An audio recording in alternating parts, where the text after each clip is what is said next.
nomor 211. Silakan Ustaz. Bismillahirrahmanirrahim. Kitab Al-Hikam nomor 211. Rubbama waradatiz zulmu alaika liyu'arrifaka qad raman manna Allahu bihi alaika. Ada kalanya kegelapan berupa dosa, maksiat dan syahwat itu tiba padamu untuk mengingatkan kepadamu kebesaran nikmat yang Allah berikan kepadamu.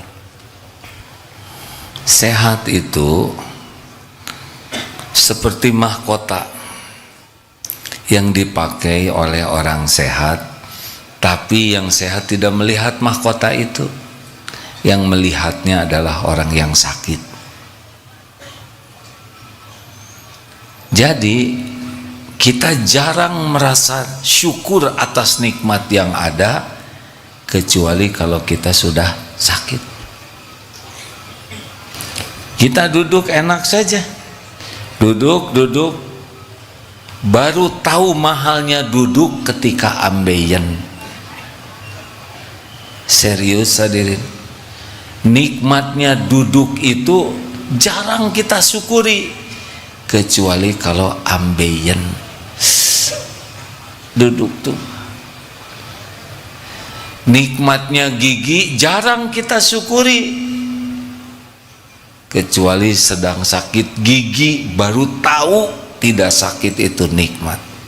Nafas gratis jarang kita bersyukur kecuali lagi bengek, asma, kena covid baru tahu mahalnya nafas yang lega. Kedip itu jarang kita syukuri kecuali kalau syarafnya sudah mulai susah nutup atau jadi kekerjepan, kicup 1000 baru. Ini serius.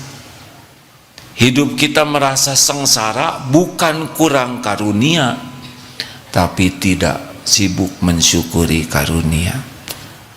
Kalau kita sibuk bersyukur pasti bahagia dan ditambah nikmatnya.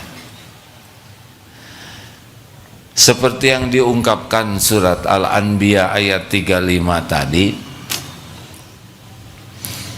apapun yang terjadi dengan izin Allah. Kita ngumpul sekarang izin Allah. Kita berbuat dosa izin Allah bukan? Jawab.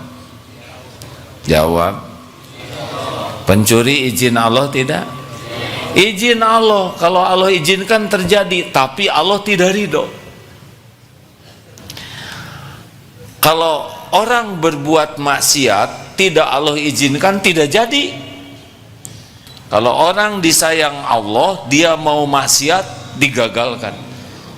Muhammad muda sebelum jadi nabi pernah ingin melihat acara, dibuat ngantuk oleh Allah, tidak nonton karena acara itu tidak membawa kebaikan. Jadi kalau orang disukai Allah ada cirinya, dipersulit berbuat maksiat dan dipermudah berbuat taat. Dia pengen maksiat digagalkan oleh Allah, dia males taat tapi dimudahkan oleh Allah. Dia tidak pengen tahajud, tapi orang tua mendoakan dia tahajud. Tiba-tiba bangun jam 3, malas bangun, alarm bunyi, alarm dimatikan, pengen ke toilet, mau tidur lagi, ngompol, jadi tahajud. Mau sedekah 2.000, yang kecabut 50.000, mau dimasukkan lagi, malu, kepaksa keluar. Termasuk nih FKPPI ada 100 orang, belum tentu semua pengen kesini, tapi ada yang kepaksa. Itu teh karunia Allah Pak, kepaksa jadi baik.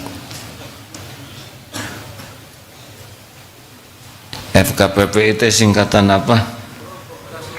Forum Komunikasi Putra Putri, Forum Komunikasi Putra Putri Purnawirawan Nah, jadi panjang. Terserahlah apa aja. Saya mah jarang berdebat, Pak. Kumaha Bapak we lah ya. Berarti saya juga FKPPI ya. Alhamdulillah. Anak kolong. Terima kasih ya. Kita lanjutkan dulu. Kalau orang tidak disukai Allah, jadi lancar maksiat tuh. Sekali ngicep 5 yang bogoh yang. Jadi playboy cap 2 cula. Hasilnya maksiat lancar. Mau berbuat taat susah. Ke masjid nggak jadi aja. Padahal bersepeda kuat 50 km. Jogging kuat 10 km. Ke masjid 20 meter tekuat. Kenapa? Karena nunggu digotong ya. Dan maunya di depan imam. Tahu? Yang diam di depan imam siapa? Mayit. Alhamdulillah. Mau ngaji susah. Mau sedekah kotak infak lewat, di Syria nanti aja di sana di samping masjid. Nanti pas ke samping masjid kadorong-dorong terjadi engkeleh terus aja ada alasan lunas aja pakai jajan. Sulit berbuat taat. Bedanya apa? Kalau kita dimudahkan taat, tolong dengar ini baik-baik ya. Kalau orang senang taat kepada Allah, Allah memberikan hati yang tenang, sakinah. Di sini teh adem, tenang, nyaman. Walaupun uang terbatas, tidak apa-apa.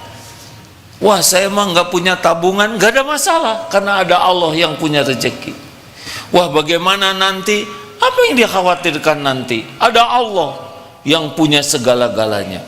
Tenang, walaupun gaji sedikit, walaupun tidak punya tabungan, tenang, walaupun makanan ala kadarnya, tenang. Karena orang yang bisa taat itu diberikan nikmat tenang di hatinya. Huwallazi anzala sakinah. Rumah sederhana tenang, mahal tenang itu tidak bisa dibeli. Itu dibelinya syariatnya hanya dengan taat. Salat, tahajud, banyak zikir, banyak berbuat baik. Tapi kalau ahli maksiat dikasih dunia, tapi jadi seperti air laut, jadi haus wae, pusing, ribet, selalu cemas dengan yang belum terjadi. Nanti gimana? Itu kumaha? Capek mikirkan yang belum terjadi. Ini khas nih ahli maksiat. Ingat ke depan teh galau. Ingat yang lalu sakit. Tetari masa. Mendidih, sedih, kecewa, sakit. Tiap ingat yang lalu tuh sengsara. Ingat ke depan menderita, ingat yang lalu sengsara. Dan yang sekarang capek, capek pikiran, capek hati, capek badan, capek dari pagi sampai malam teh capek, nggak ada bahagianya. Allah tidak menciptakan bahagia bagi ahli maksiat tetiasa. Riweuh, ruwet, semuanya jadi masalah. Ngomong ini jadi masalah, dengan istri jadi masalah, dengan suami jadi masalah, dengan anak, dengan orang tua, dengan tetangga. Hal-hal remeh jadi masalah besar. Jadi si wajahnya teh kayak kerucut, riut, nggak ada bahagianya. Makin tua penyakitan weh, encok, iya ya, kolesterol, asam urat, gula darah, darah tinggi, hoyong gaya ngan hese, karena segala kerasa, kurang terus, uang teh kurang aja, nggak ada cukupnya, kurang, kesiksa oleh kurang, kecewa terus, jengkel terus, marah terus, ruwet terus, nggak ada bahagianya, maut weh. Matinya juga su'ul khotimah. Tidak ada cerita orang ahli maksiat bahagia, tidak ada. Bahagianya tuh fata morgana, sepertinya pi bahagiaeun padahal henteu, padahal tidak. Apakah orang yang suka selingkuh bahagia? Tidak. Ngebohong, apalagi udah bodoh selingkuh, berarti pelupa ya kan. Ngebohong teh susah hadirin. Tapi orang yang ditakdirkan oleh Allah mudah taat, sholatnya di masjid tepat waktu, berjamaah, tidak bicara kecuali bicara yang baik, hidupnya selalu bersyukur, tidak pernah ganggu orang, tidak nyakitin orang, sopan kepada siapapun, rendah hati, tidak petantang petenteng. Oh adem di sini teh, tenang.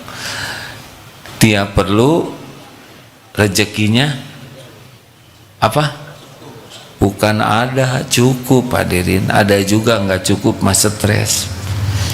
Kalau orang yang baik mah tiap perlu tuh dicukupi oleh Allah, walaupun nggak ada tabungan, walaupun gaji kecil, ada we.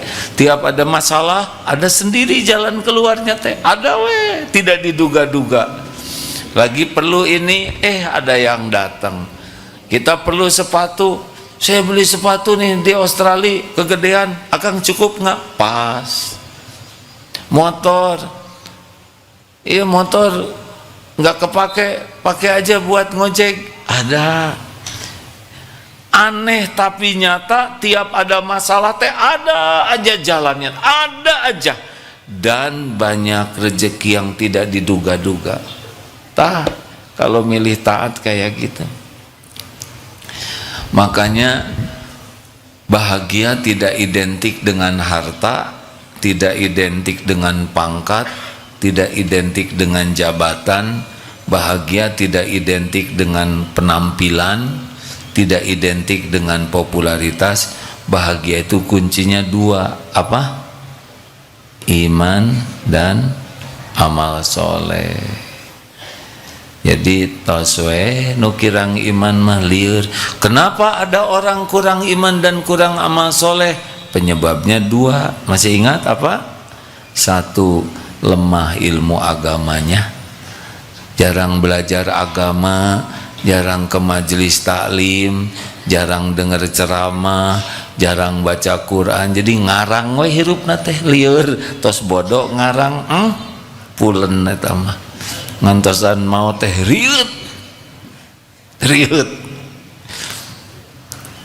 Yang pertama lemah ilmu agamanya, dan yang kedua lemah jiwanya, kalah oleh nafsu, kalah oleh males, kalah oleh amarah, kalah oleh syahwat, kalah oleh keinginan-keinginan, riut, capek. Makanya silahkan periksa sekarang ke hati masing-masing. Kalau hidupnya riut wae, yang tiga tadi masih ingat? Ingat ke depan, cemas. Ingat yang lalu, sedih, kecewa, sakit hati. Yang sekarang capek, itu ciri khasnya. Tos we capek.